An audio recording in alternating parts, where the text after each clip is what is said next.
وزدنا علما وعملا وفقها في الدين رب العالمين وألحقنا بعبادك الصالحين. أما بعد، يقول الله عز وجل: إنا نحن نزلنا الذكر وإنا له لحافظون. After praising Allah subhanahu wa ta'ala and sending the best of salutations upon Rasulullah sallallahu alayhi wa sallam, inshallah we begin with a new series. Inshallah this is going to continue every single Thursdays. This is going to be an amazing, fascinating series. Inshallah, those brothers that can participate, please try your best to participate. Okay? The amount of research, the amount of time, the amount of effort that's going to go into this, inshallah will be my Mizan al-Hasanat and all those who listen, inshallah, in their Mizan al-Hasanat as well on the day of Qiyamah. This is an amazing opportunity which the mosque has provided us, mashallah, to give these talks. Okay, generally it's very difficult to find talks like this, especially of this level of research. Okay, what's the main theme? The main theme here, inshallah, from today and the coming Thursdays will be on Islamic history. What Islamic history? Which part of Islamic history? The Islamic history which is regarding the sciences. So how Quran was revealed. Who are the main companions that were the transmitters of the Quran? This is absolute. This level of amazing research, mashallah.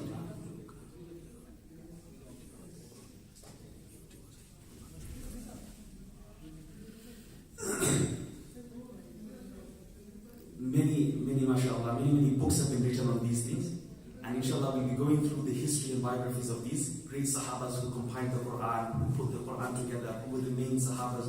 We go through each and individual Sahaba, inshallah. Thereafter, we'll go through some of Ulum al-Quran, the sciences of what is found within the Quran. So inside the Quran, there's many different, for you to understand the verse, there's many things that you need to understand the verse, so you don't take the verse out of context. Many people, unfortunately, nowadays, the trend is that many verses are quoted in certain circumstances which are completely twisted in different ways. So, how do we detect this verse is not applicable in certain things? Reasons of revelation, Makki, Madani, all those things, inshallah, we'll go through a brief history on that as well, Ulum al-Quran. Then, inshallah, we'll go through Hadith, how Hadith was compiled, all the great giants of Sahaba first, then the Tabi'een. And this is again going to be in such detail, inshallah. You probably won't find this in paid courses. Okay? That's the simple way to put it, inshallah. Inshallah, Allah gives us the tawfiq. The great giants of Hadith later on, after that, the Sahaba, the Tabi'een, the Atba'u Tabi'een, the earliest books that are preserved and printed today that we find within our hands. Those, inshallah, we're going to be discussing some of that stuff. Then we're going to go into the Hadith masters and what they've written, and each and every single book, and their specialities. And the reason why each book has their ups and downs. Okay? Later on, inshallah, we'll go through fiqh. Fiqh, of course, is very connected with Hadith, but we'll go through the founders of fiqh, those who were the great masters of fiqh within the early stages in the Sahaba's time as well as the Tabi'een's time, and then thereafter coming down throughout history within the four madhabs, inshallah. Later on, we're going to go through the founders of Aqidah. Who were the writers of Aqidah firstly? Who wrote on Aqidah? Who's the first person that wrote on Aqidah? Okay? And thereafter, how else was it transmitted throughout the centuries of Islam? So inshallah, I hope this becomes a great blessing for everyone, and I hope inshallah everyone benefits, and inshallah through this our iman becomes strengthened. Through this our iman becomes strengthened, because we know the links through whom the Quran came, through whom the Hadith came, through whom the fiqh came, through whom the Aqidah came. If we don't know the links, we'll never understand, unfortunately, even in our madaris system, Darul Ulooms, this is not covered. Okay, this is not covered, and therefore we have a massive lack, even within our scholarship, in this field, because there's not much research involved in this, unfortunately, and it's not being taught as well. So, inshallah, this is a unique series, and I hope, inshallah, everyone benefits as much as they can. Today, to start off, I wanted to start off on a light note. So I wanted to start off on virtues of the Quran. Okay? Virtues of the Quran before we go delve into the depth, inshallah, of Ulum al-Quran and its sciences. So I'm going to begin with, inshallah, with this book. And every single time I come, inshallah, every week, hopefully, whichever books that I present to you, I'm going to give you a slight history. Because this is extremely important. Whom you take your knowledge is extremely important. Al-Isnadu min Ibn Sirin, one of the great tabi'in, he says, Al-Isnadu min ad-din. In another narration, Al-Ilmu min ad-din. فَانْظُرُوا عَمَّنْ تَأْخُذُونَ دِينَكُمْ. This knowledge is your religion. This knowledge of Islam, of deen, of fiqh, of hadith, of tafsir, of everything, is from religion. Therefore, be careful. Be careful whom you take your religion from. There's all sorts of people nowadays, we know, all sorts of fitna, unfortunately. Be careful. Ibn Sirin, one of the greatest tabi'in who met hundreds of Sahaba. Okay? He's saying this. So this ilm, make sure you are careful whom you take your religion from. Therefore, inshallah, it is extremely important that we introduce you to these authors. Okay? Whomsoever, whichever book that I come with, inshallah, I'll introduce a slight introduction to each and every single book, inshallah, with each and every single research and their authors. So this book is by Hafiz Al-Munthiri. Hafiz, come on. Munthiri. Tajweed. Before we even go inside. Munthiri, yeah. He was one of the great. Who's a Hafiz? Who's a Hafiz? Hafiz? No.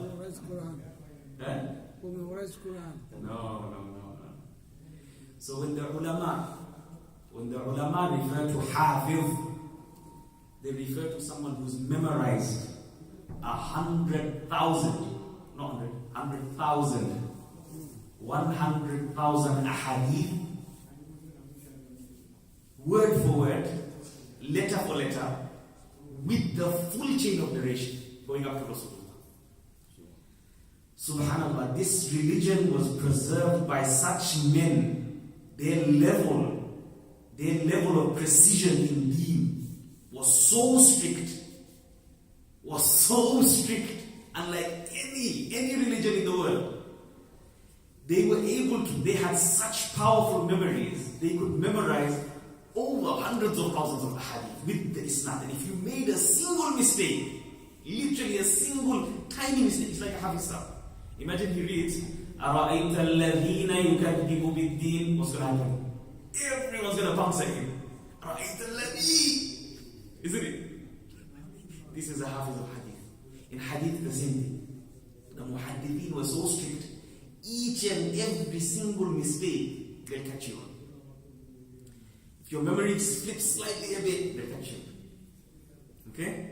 So, a Hafiz of hadith, when we narrate and when we talk about Al-Hafiz, like Hafiz ibn Hajar al-Asqalani, one of the greatest ulama of hadith and its resources, we mean someone who's memorized a minimum of 100,000 hadith with the chains of narration. It's absolute encyclopedias. Absolute encyclopedias. So this is called Al-Hafiz. When you say Al-Hafiz. So he was one of the most well-known scholars of the century at his time. And he was the foremost scholars within that 6th century. He lived just before the time of Imam Nawawi. Everyone knows Imam Nawawi? Author of Riyadh al-Salihin, author of Sharh Muslim, author of Adhkar, author of many books, mashallah. Absolutely maqbool. Hafiz al-Munthiri, similar. He done something similar to Riyadh al-Salihin, but way more comprehensive. Mashallah. Not only his memory, but his research aspect was absolutely phenomenal. What he done, the book's name, if you can see, At-Targhib wa Tarhib. At-Targhib means encouragement, giving encouragement, inspiring, motivational things. Tarhib, to put fear. This is where Irhabi comes, Irhabi, terrorist. To put fear in what? the ahadith that Rasulullah is telling us that you shouldn't do this, you shouldn't do that. That's what it means. So encouragement towards good deeds, fadailul a'mal, encouragement towards good deeds, and to abstain from evils. So what are goods and evils? We'll never understand until and unless Rasulullah tells us. That's the only possibility, isn't it? Because wahi is what we have to follow when it comes to these things. So, Hafiz Al-Munthiri, he was one of the greatest scholars of hadith within his century, within the 6th century of Islam. So this is approximately 800 years ago now. Okay, this is approximately 800 years ago. This book was written as a request from the students. Some of his students, great students, mashallah. I mean, you can understand what type of teacher he was. You can understand what level of students he had. Okay? So his students requested him that a comprehensive book be written on this topic of Fadail al-A'mal and of Targhib. So he went through all the hadith literature, more or less, all the hadith books that are available within his time, and he tried to gather all the hadith to do with inspiration and all the hadith to do with abstaining from sins, abstaining from evils. So, at the end, he came up with a massive, huge compilation of hadith, approximately 4,000 to 5,000 hadith, quite a large amount of hadith, but it's one of the most comprehensive books on the topic. Okay, it's one of the most organized and comprehensive books on the topic. He was born in Sham. Sham. What is Sham? Generally, what is Sham? Anyone? It's a place in Syria or Syria. Yeah. Generally, that's what we think when it's Sham. Syria, Palestine is also Sham. Palestine, parts of Jordan, parts of Lebanon as well. Okay. So he was from Palestine. He was from Beit al-Maqdis, next to Masjid al-Aqsa. Then he went to Egypt. He settled in Egypt, and he taught in Egypt for many years. They say there was no one similar to him within his time in understanding the sihha of the hadith, the authenticity of the hadiths, and the weaknesses of the hadiths. He was an absolute master in this field. Okay? Not only just he memorized, but he also was one of the most greatest scholars within ulum al-hadith, the science of hadith, and how to judge hadith, how to judge the Islam, how to judge the matan. He heard from one of the greatest scholars, you might have heard this, Ibn Qudama al-Maqdisi al-Hanbali. Ibn Qudama, one of the greatest personalities within the Hanbali madhab, hands down. You know, one of the greatest personalities of the Hanbali madhab. Okay, so he studied under Ibn Qudama al-Maqdisi, and from his great students is Ibn Daqiq al-Eid. I don't know if you heard of this name, but this is one of the greatest jurists within just after the 6th century, Islamic 6th century. Ibn Daqiq al-Eid, he was one of the Shafi'i jurists. And then you had Ibn Khalliqan. I don't know if you heard this. This is completely to do with history. Now, Ibn Khalliqan was one of the greatest historians. If you can, go today, even if you go on Wikipedia, fine, just go and find out some few facts about Ibn Khalliqan, inshallah. And Hafiz al-Dimyati, Sharafuddin al-Dimyati was one of the greatest scholars as well. He wrote on a similar topic like this. But what did he restrict it to? He restricted it to just good deeds, virtues of just good deeds. Okay? He's got a book that's also translated. Maulana Muhammad Muhammadi, he translated it from South Africa. MashaAllah, very good translation. The original book is called Mat Jarur Rabih. Okay, Mat Jarur Rabih. Rewards for good deeds, if it's translated. You can see the book, inshallah, online. Hafiz al-Dimyati, one of the greatest, again, another great scholar and he was his student. Okay, so this book is greater. The other book comes in handy as well. Okay, on this topic, on the topic of Targhib and Targhib. Initially, in the introduction, I'm not going to go into the full introduction. Initially, in the introduction, he says, whenever I say a hadith with the words an, it shows that it's acceptable, sahih or hasan. Okay, whenever I say a hadith beginning with an, it means sahih or hasan, sound, acceptable, authentic. Whenever I mention ruwiya, the word ruwiya means it was narrated. So when you say he said, qala Rasulullah, when you say he said, it's definitive, definite. Okay, no doubt, certain. This is only you can say for Sahih and Hasan Hadith. But then when he mentions ruwiya, it was narrated. You see the difference? He said, and it was narrated from Rasulullah. You see the big difference? That's the difference. So it was narrated. We don't attribute it directly to Rasulullah because we were not 100% sure. Because with these things, you have to be 1,000,000% sure before you narrate a hadith. Because Rasulullah says, "Man kadhaba alayya muta'ammidan falyatabawwa maq'adahu min an-nar." Whoever lies upon me.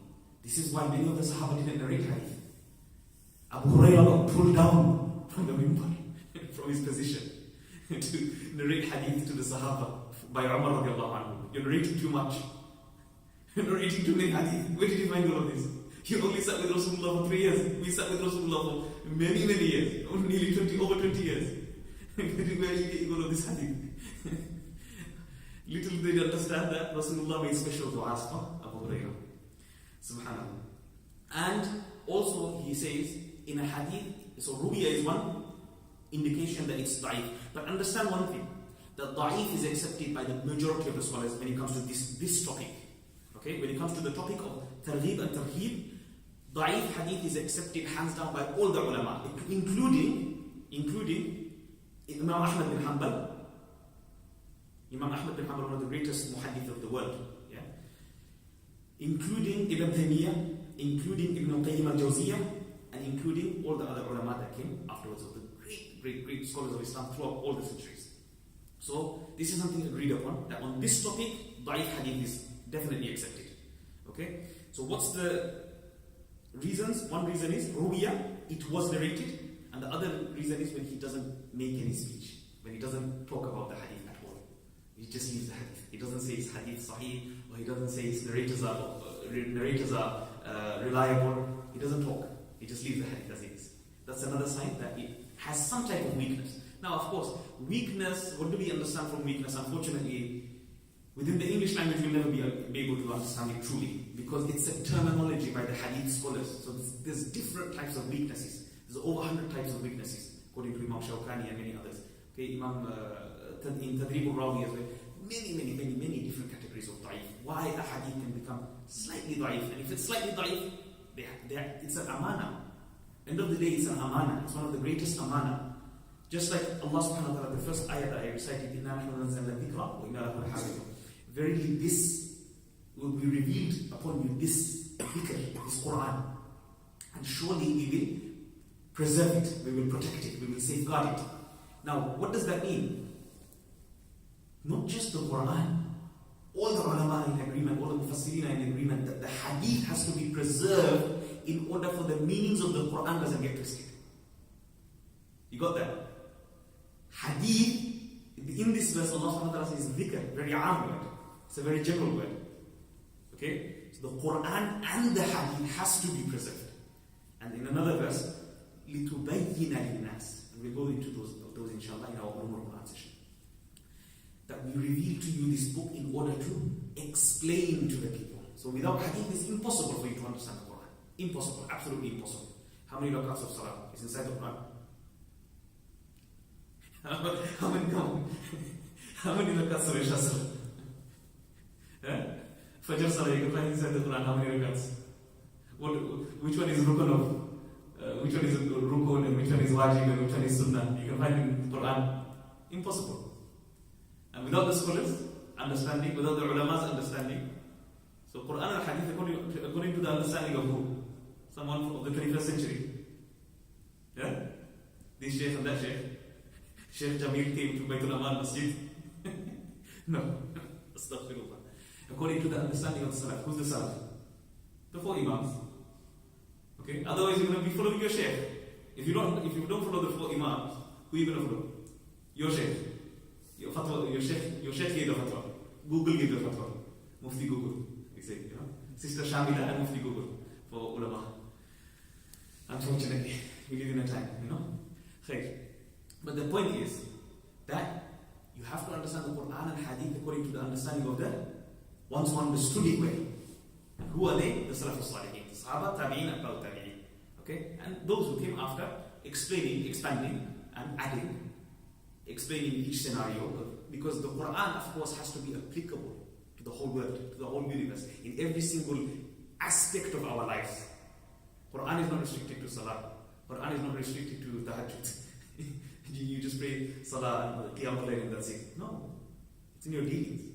That's the main thing. It's in your dealings. That's when Quran comes out. That's when Hadith comes out. Your dealings, your business, your money, your everything that you do. Everything. Your akhlaq, your aqidah, all of this comes in. Inshallah, that was a long introduction. I didn't think I was going to talk for this long. But inshallah, we'll go through the hadiths on the virtues of the Quran, on this chapter, on the virtues of the Quran. So the first hadith, eventually inshallah at the end, I'm going to give you a roundup of all the hadith that we go through in a slight, in just one line. Okay? In one line, inshallah. So the first hadith we have on the authority of Uthman radiallahu anhu. Uthman bin Affan, the third Khalif of Islam. Okay? Who is Uthman bin Affan? Anyone? Other than him being the third Khalif, of course. Any virtues that you know of Uthman bin Affan? He was one of those Sahabas that read the whole Quran in one rak'ah salah. So whole Quran, beginning to end, one rak'ah. This is his record. He was well known as well for this. Many ulama done it. Imam Abu Hanifa done it. This is well known. Subhanallah. So on the authority of Uthman radiallahu anhu, عن النبي صلى الله عليه وسلم قال خيركم من تعلم القرآن وعلمه رواه البخاري ومسلم وأبو داود والترمذي والنسائي وابن ماجه وغيره. This hadith is narrated in all 6 books, all the main mother 6 books of hadith. The best of you, Rasulullah says khair. Khair is the best of the best. The best of the best is the one who learns the Quran and teaches it. Whether it's tajweed, whether it's just a mere recitation, whether it's teaching his class, whether it's teaching children, whether it's teaching your brothers, whether it's teaching your own children, whether it's teaching anyone. خَيْرُكُمْ مَنْ تَعَلَّمَ الْقُرْآنَ وَعَلَّمَهُ. And the person who teaches it. So if you just sit down with it, it's like a perfume inside its bottle. You're not using it. You need to use it, isn't it? So, the meanings play a massive role as well. And this is where the ulama's roles come in. Okay? Because not anyone has the authority to lecture upon the verses of the Quran and tafsir of the Quran. You have to go according to the understanding of the classical scholars. So, this will include all the Hufaz of Quran, all the people that teach the Quran, all the people that lead Taraweeh, all the people that are affiliated with the Quran in any way or form, teaching tajweed, teaching the meanings of the Quran, tafsir, all those, and ulum al-Quran, inshallah, that we are going to be going through as well, inshallah. The next hadith we have on the authority of Abdullah bin Mas'ud, radiyallahu anhu. When in hadith we say Abdullah just in general, well, who does it refer to? Ibn Mas'ud, radiyallahu anhu. Ibn Mas'ud. When you say just Abdullah, it refers to Ibn Mas'ud. It doesn't refer to Ibn Abbas or Ibn Umar or other Sahaba. It refers directly to Ibn Mas'ud radiallahu anhu. قال رسول الله صلى الله عليه وسلم من قرأ حرفا من كتاب الله فله به حسنة والحسنة بعشر أمثالها لا أقول ألف لام ميم حرف ولكن ألف حرف ولام حرف وميم حرف رواه الترمذي وقال حديث حسن صحيح. We've all heard of this hadith. Okay, we've all heard of this hadith. Whoever recites one letter of the Quran gets 10 rewards. Yeah, I don't say that alif lam mim is one half, but alif is one half, lam is one half, and mim is one half. Now, does anything? One question. Many people think that you need to understand the Quran, brother. Okay, does alif lam mim have any meaning? Huh? No? No, according to everyone, is it? According to all the Mufassirin, there's no meaning to that. Allah knows the meaning. So, when Alif Lam Mim has no meaning and Rasulullah is explaining it with those same letters, any person who recites the Quran without meaning gets 10 reward as a minimum. Is that understood? That's the beauty of understanding Hadith. And you won't understand it if you read the translation. I only gave it to you this way. That's why you understood it this way. Okay? When you recite the Quran, just mere recitation, you don't need to understand it. You don't need to go into the delve into the tafsir and the translation and everything. No. Just mere recitation, each letter gets you 10 reward. Alif, Lam, Mim. No meaning. No meaning. It doesn't exist. So, each and every single letter, even without meaning, this is the meaning. With meaning, with understanding, with tafsir, more multiplications. More multiplications. Inshallah. Move on to the next hadith. On the authority of Abu Hurairah radiallahu anhu, أن رسول الله صلى الله عليه وسلم قال: ما اجتمع قوم في بيت من بيوت الله يتلون كتاب الله ويتدارسونه فيما بينهم إلا نزلت عليهم السكينة وغشيتهم الرحمة وحفتهم الملائكة وذكرهم الله في من عنده رواه مسلم وأبو داود. There is no gathering like this. Okay? I want to get your attention. So, there is no gathering like this. Of what? From the house of the houses of Allah subhanahu wa ta'ala, which is the masjid. Which is the masjid. You are selected. Remember, understand that you're selected. Each and every single one of us is selected to come and sit here after Maghrib and to give time to understanding what our religion is. What's the history of our religion? Yatluna kitab Allah. They recite the book of Allah subhanahu wa ta'ala. That's the first thing. Then, وَيَتَدَارَسُونَهُ. They try to understand it amongst themselves. They try to understand what is inside the Quran. Except نَزَلَتْ عَلَيْهِمُ السَّكِينَةِ. Tranquility descends upon these people. Peace, serenity. Your heart comes at peace. Why? You are increasing your iman. You are increasing your iman. وَغَشِيَتْهُمُ الرَّحْمَةِ. Rahmah is completely surrounded upon them. Rahmah comes down upon everyone. وَحَفَّتْهُمُ الْمَلَائِكَةِ. And all the angels are within these gatherings. All the angels, they flock upon these gatherings. وَذَكَرَهُمُ اللَّهُ فِي مَنْ عِنْدَهُ. And Allah subhanahu wa ta'ala mentions these sorts of gatherings amongst the malaika, amongst the angels. Amongst the angels of Allah subhanahu wa ta'ala. Imagine what level a student of knowledge has. What level a student of knowledge has. This is again Sahih Riwayah in Muslim and Abu Dawud. Next hadith. I'll give you the crux of it inshallah. Okay? عن عقبة بن عامر رضي الله عنه قال: خرج علينا رسول الله صلى الله عليه وسلم ونحن في صفة فقال: أيكم يحب أن يغدو كل يوم في بطحان أو إلى العقيق فيأتي منه بناقتين كوماوين في غير إثم ولا قطيعة رحم. So this is talking about distances.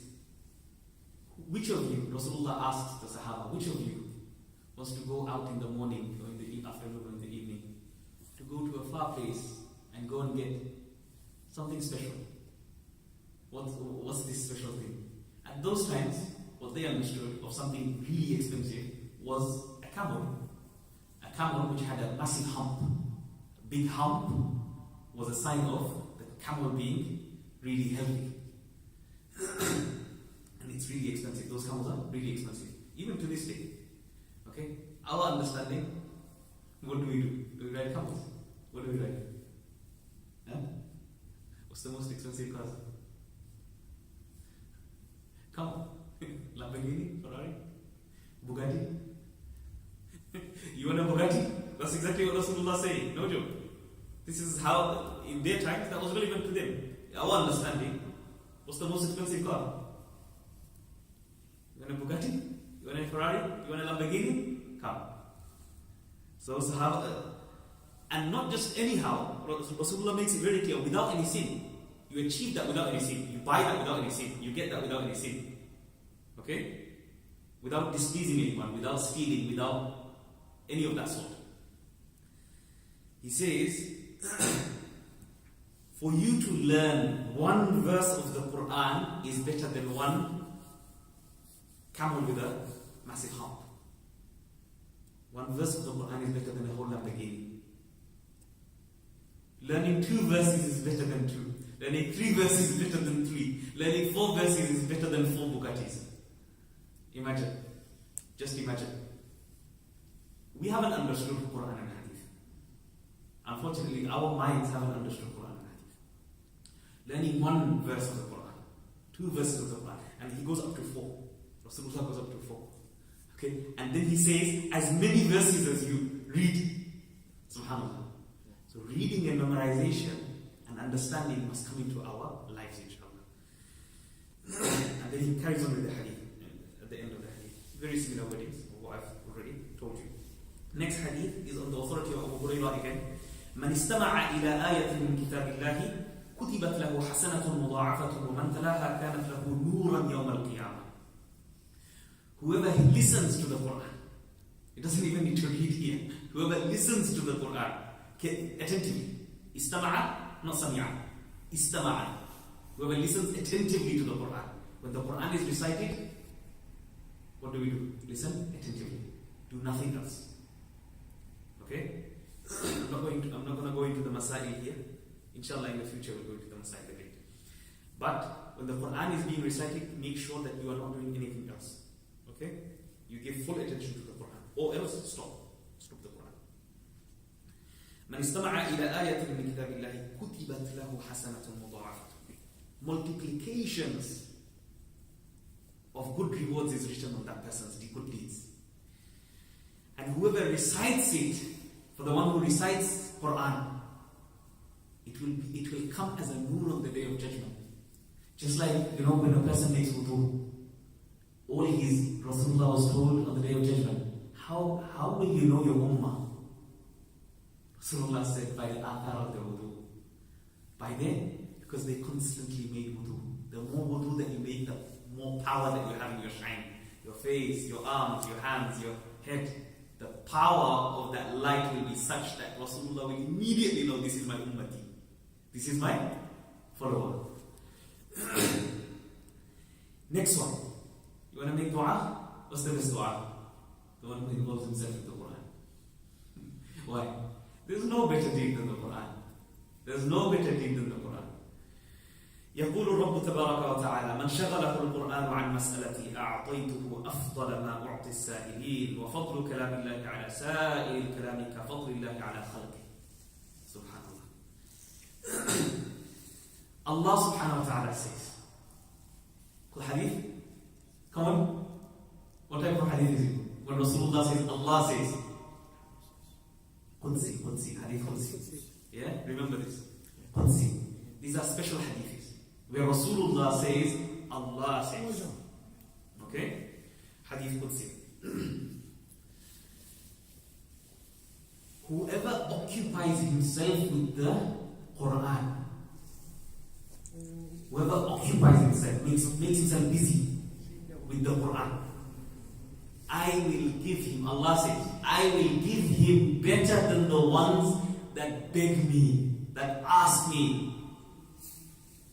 Is that understood? We're weak to make du'as in it. Dua is the weapon of a believer. Okay? The weapon of a believer is, remember, so many awliya of Allah, so many sahaba, so many tabi'in had dua that was mustajab. Sahabas knew, like Sa'd ibn Abi Waqqas, they knew that if he raised his hand, alas, that dua is coming down immediately on the spot, instantaneously, on the spot that dua is accepted.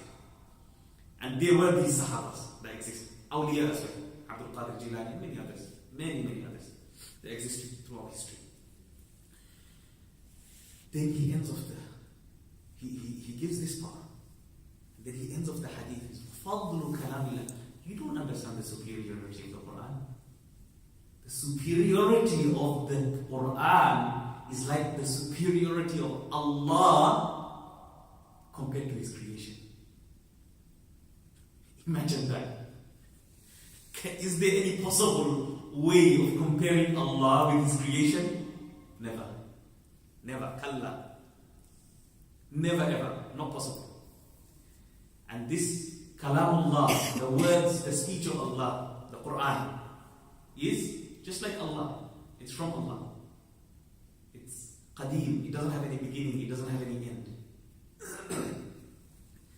So subhanAllah, just like the superiority of a Sahaba, just like the superiority of Allah subhanahu wa ta'ala and His creation, you cannot compare, never compare. Likewise, the Quran can never be compared to any speech in the world at all. Next hadith, I'm going to give you the crux of it. Abu Musa al-Ash'ari, radiallahu anhu, one of the Yemeni Sahabas. He had a beautiful voice. All the Ash'ariyin, mashallah, beautiful. Mizmaran min mazamiri Ali Dawood, Rasulullah used to say. They used to recite the Quran like flute. You know, in like a rhythmic way, beautiful way, in a singing. We will go through the hadith, inshallah, if we can. So, he narrates this hadith that Rasulullah sallallahu alayhi wa sallam says, I'm going to give you the crux, the meaning, okay?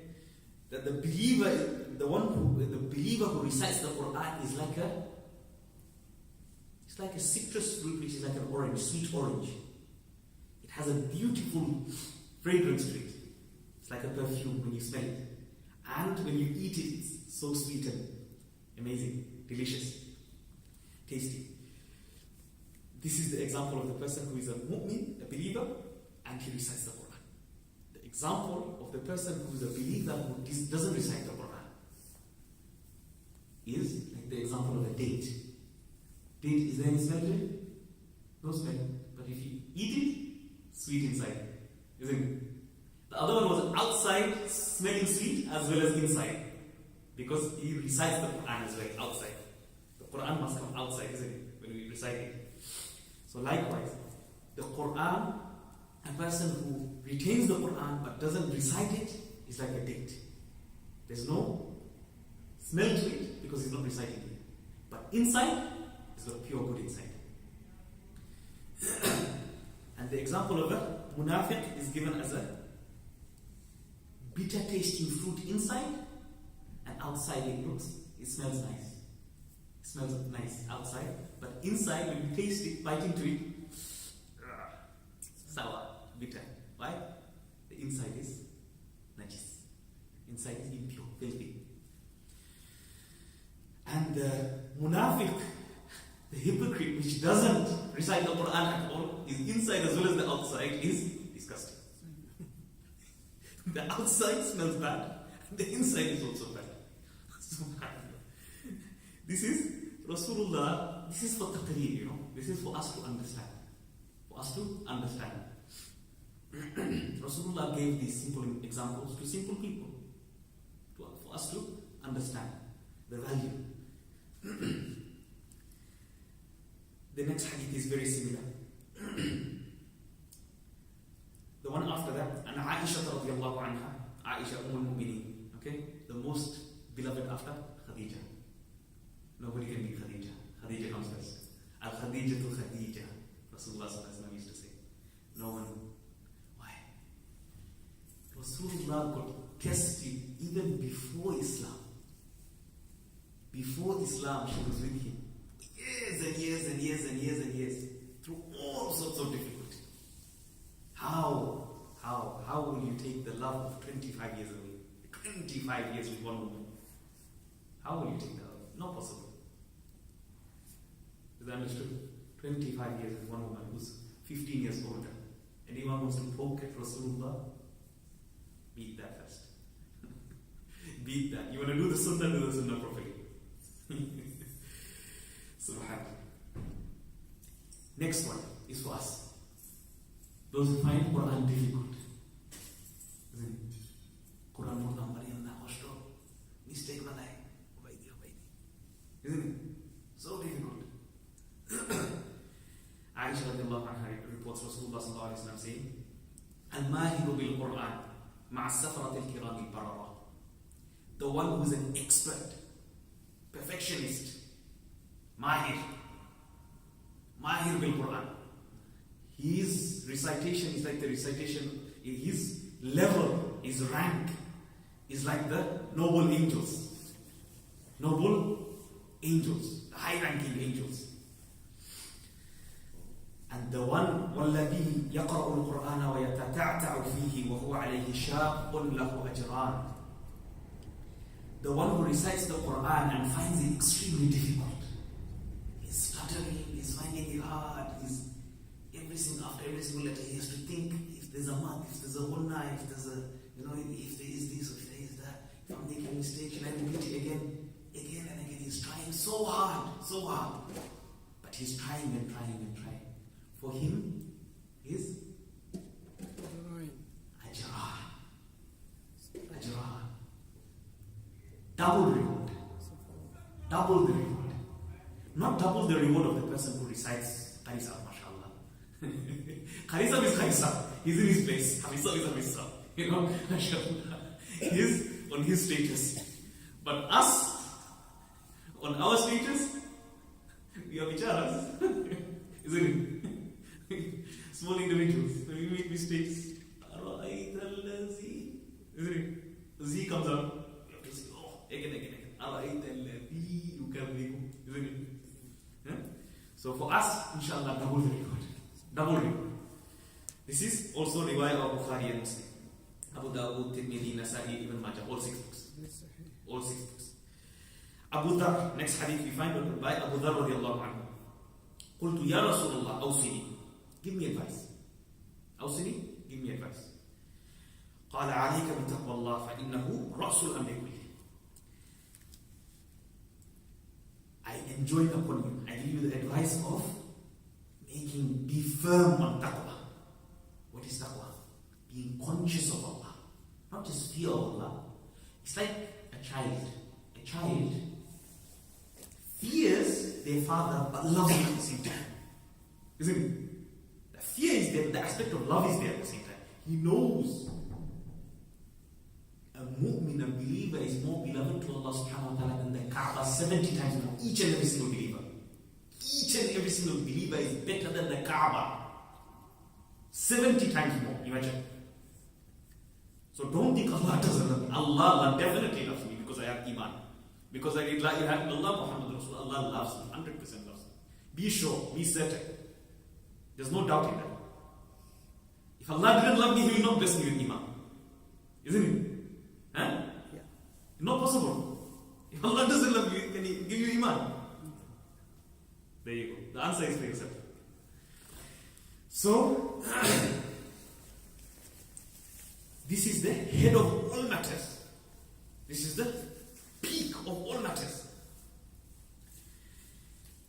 Then Abu Dhar, who he is, he says, give me more. Give me, zidni ya Rasulullah. Give me more, ya Rasulullah, zidni. قال عليك بتلاوة القرآن.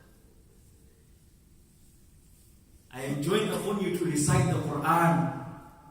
I enjoin upon you to recite the Quran. فإنه نور لك في الأرض. When you recite the Quran, what happens? Nur, a celestial light that you and me cannot see. Celestial light that you and me cannot see because our eyes are blind. Our eyes are blind to the real spirituality, to the unseen. A light, what happens with the light? A light shines from yourself up to the skies. Nurun laka fil ard. You start glowing. The angels start knowing this person is reciting Quran. Akhtar Bhai reciting Quran. Muhammad reciting Quran. Zaid reciting Quran. Therefore he's glowing. He starts shining up like the moon. The more you recite, the more glow that you have on earth. On earth. This is not Qiyamah. Qiyamah, inshallah, will glow up again. وَذُخْرٌ لَكَ فِي السَّمَاءِ. You want treasures? Everyone wants treasures. Money. Money speaks a lot, isn't it?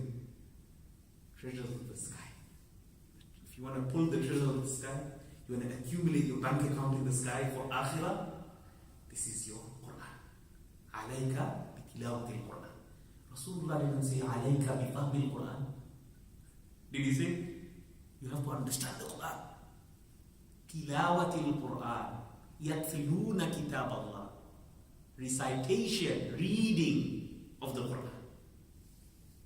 Understanding is not necessary always. It's understood. Understanding is bonus. Bonus. But recitation is emphasized. This is what I want everyone to understand. This hadith is in Ibn Hibban. Next hadith. Jabir radiallahu anhu, one of the close companions of Rasulullah sallallahu alayhi wa sallam. عن النبي صلى الله عليه وسلم قال: القرآن شافع مشفع وماحل مصدق من جعله أمامه قاده إلى الجنة ومن جعله خلف ظهره ساقه إلى النار. رواه ابن حبان في صحيحه. The meaning of which is the Quran intercedes. You understand what intercession is? No. When a child he wants a PlayStation, what does he do? He goes to dad. He goes to dad. He doesn't go to dad. He goes to who? He goes to mom. Why? Dad, what's he going to do? He's going to discipline the child, isn't he? You want PlayStation? You want this? You want that? He knows what's going to happen. He knows the reaction. Goes to the softer one. To mom. Why? He knows if I tell mom, she's going to go to dad. And dad has a soft spot for mom. So therefore, I'll get my PlayStation through mom. When mom starts to speak to dad, automatically I get the PlayStation. Is that understood? It's just an example. Just an example. Allah subhanahu wa ta'ala, the most beloved from the whole universe, rahmatan lil alameen. Universe. Whole universe is plural form. Isn't it? Plural form. It's not the singular form. Universe is everything that exists. The most beloved, Sayyidul Anbiya wal Mursaleen. Who? Muhammad Rasulullah. When you go through Muhammad Rasulullah, this is why after the adhan, what do you read? Allahumma rabba hadhihi da'wati tamma wa salati qa'ima ati Muhammadan wasilata wal fadila. Wab'athu maqaman mahmood. Give him the high status, the praiseworthy status, praiseworthy station, which you have reserved only for Rasulullah. Only for Rasulullah. The best of the best. So when you go through the best of the best, there's no way that your intercession will be rejected. This is this love that Allah has for Rasulullah. Same thing with the Quran. The one who makes himself Ahlul Quran, Allah guarantees Shafi'un wa Mushaffa'un. The Quran intercedes and its intercession is absolutely accepted. There's no way, absolute certainty. There's no way of rejection. It will make sure, it will make intercession until you are forgiven. Until you are forgiven. Until you are in Jannah. He will pull you into Jannah. If you have that connection like this with the Quran. Subhanallah. Next hadith. Abu Umama al-Bahi, another companion of Rasulullah sallallahu alayhi wa sallam. سمعت رسول الله صلى الله عليه وسلم يقول اقرأوا القرآن فإنه يأتي يوم القيامة شفيعا لأصحابه. Recite the Quran. Recite the Quran, for indeed on the day of judgment this Quran will come interceding for the person who recites the Quran. This Quran will come interceding for the person who recites the Quran. The next hadith we have in front of us, Sahl ibn Mu'adh عن أبيه رضي الله عنه أن رسول الله صلى الله عليه وسلم قال من قرأ القرآن وعمل به ألبس والداه تاجا يوم القيامة ضوءه أحسن من ضوء الشمس في بيوت الدنيا فما ظنكم بالذي عمل بهذا. رواه أبو داود. صحيح الإسناد. Sahl ibn Sa'd radiallahu anhu says, Rasulullah sallallahu alayhi wa sallam said, whoever recites the Quran and makes amal upon the Quran, whoever recites the Quran and makes amal upon the Quran. Now here, recitation of course is referring to memorization. Okay? His parents, walidahu, and father. They're going to be given a crown. They're going to be given, just recently, what did we have? The crowning of the king. Is it King Charles? This is dunya. This is dunya. How many years is it going to last? Subhanallah. What are we fighting for? What is the grudges for? La ilaha illallah. This crown, the shine of this crown that is given to the parents will be so powerful, it will be more powerful than the sun. How far is the sun? How far is the rays reaching us? We're crying and sweating with this sweat. La ilaha illallah, Allah protect us from the day of judgment. La ilaha illallah. The crown will have such a light coming out, such a nur coming out, powerful nur, more brighter than the sun. More brighter than the sun. Then Rasulullah says, what do you think? To the Sahaba, what do you think of the person who makes amal on the Quran? What status does he have in Allah subhanahu wa ta'ala's ranks? This is the parents. Parents will be given, both parents, mother and father, walida, two. Both will be given this crown. What about the person himself, the Hafiz himself, that spends every night in Salah? This is the condition. Amila bil Quran, this is the condition. Isn't it? Imam Abu Hanifa, 40 years. This record cannot be beaten. Who is Abu Hanifa? We haven't understood. These Imams, sometimes these people, they don't know who they're talking about. That's why they say what they say. Imam Abu Hanifa, Imam al-A'zam, the greatest of the great. What does he? What was his amal? He was known as the peg of the masjid, the pillar of the masjid. From Isha to Fajr, he was like a pillar. He would recite the whole Quran throughout the whole night in 2 rakats. Whole Quran. He done this for 40 years. 40 years of his life. Not one day. We can't even do one day. One day is impossible. Absolutely impossible. No way. No way. 40 years every single night of his life. Whole Quran. He prayed with the same wudu of Isha and Fajr. The same wudu of Isha that he made for Isha, he prayed Fajr Salah for 40 years. It shows he never slept. Never slept for 40 years. He used to sleep in the daytime, have a small nap. That's all. Allah give us the true understanding of who these giants are. Inshallah, let's carry on.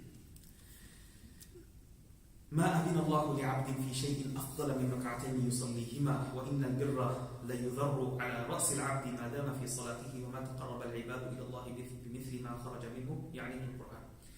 The next hadith عن أبي هريرة رضي الله عنه أن رسول الله صلى الله عليه وسلم يجيء صاحب القرآن يوم القيامة فيقول القرآن يا ربي حله فيلبس تاج الكرامة ثم يقول يا ربي زده فيلبس حلة الكرامة ثم يقول يا ربي يرضى عنه فيرضى عنه فيقال له اقرأ وارتقي ويزداد بكل آية حسنة. This hadith is in Tirmidhi.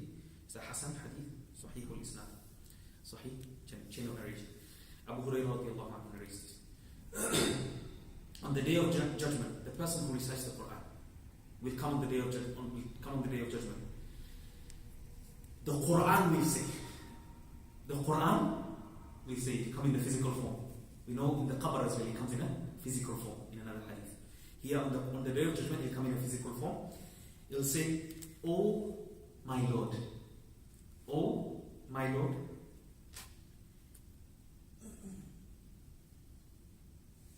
give him something to wear." So he'll be given to wear a crown. And this crown we talked about. Next one, give him more. Give him more. He'll be given garments of paradise. Then the Quran will say, oh Allah, become pleased with him. Become pleased with the person who recited the Quran. So Allah subhanahu wa ta'ala will become pleased with him. فَيُقَالْ لَهُ اِقْرَأْ وَارْتَقِ. It will be said, recite and ascend. Everyone knows Elon Musk. Rockets up to Mars. Make sense? You want to see the true rockets. On the day of judgment, the true rockets will be the Hufaz al-Quran. Rasulullah sallallahu alayhi wa sallam says, the difference between one verse